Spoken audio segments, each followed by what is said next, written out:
Salut les amis, j'espère que vous allez bien. On se retrouve pour le journal du football avec donc Andreas Pirlo, Cristiano Ronaldo et on terminera avec Kylian Mbappé. Éliminé par l'Olympique lyonnais en Ligue des Champions, la décision est tombée. Maurizio Sarri a été renvoyé par la direction de la Juventus de Turin. Alors qu'on attendait peut-être des noms plus ronflants pour son successeur, c'est finalement un jeune entraîneur et ancien du club qui aura pour objectif de faire renaître les Bianconeri. Je vais bien sûr parler d'Andreas Pirlo. Et oui, Andreas Pirlo qui devait être l'entraîneur des U23 devient donc l'entraîneur officiel des Bianconeri. En tout cas, lui souhaite bonne chance sur cette tâche très difficile.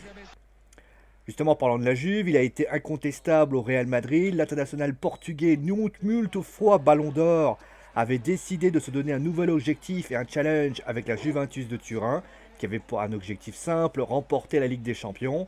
L'histoire dira que 2 ans ont eu lieu et Cristiano Ronaldo ne l'a jamais remporté avec la Juve.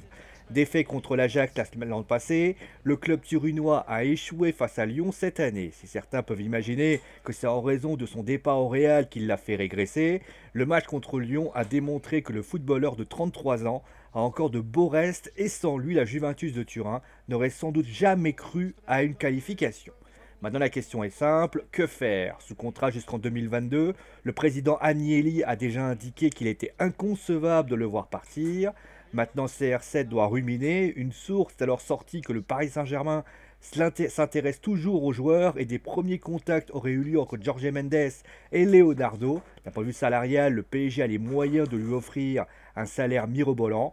Maintenant, les sources indiquent que tout sera aussi compliqué que le transfert de Neymar. Il faudra du temps pour que les négociations évoluent. En tout cas, le joueur semble se poser des questions à la suite de sa carrière, face à la Juve au Paris Saint-Germain. En tout cas, Cristiano Ronaldo a annoncé sur Instagram qu'il voulait à nouveau remporter la Serie A, et donc indiquant qu'a priori le joueur n'a pas très envie de partir.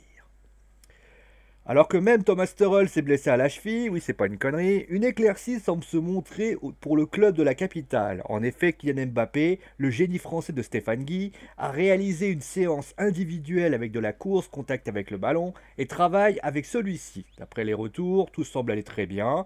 En stage à Lisbonne, le reste du groupe a continué à travailler dur dans la joie et la bonne humeur. On notera également que Mauro Icardi est aussi doué que Keylor Navas pour arrêter des coups francs. Je vous rappelle que le Paris Saint-Germain jouera son match contre l'Atalanta Bergame mercredi soir, bien sûr Footzone, mercredi après le match. C'est la fin, et oui, de ce journal du football. J'espère que l'émission vous a plu. On se retrouve bien sûr demain pour plein d'informations. D'ici là, portez-vous bien. Gros bisous tout le monde et à très vite.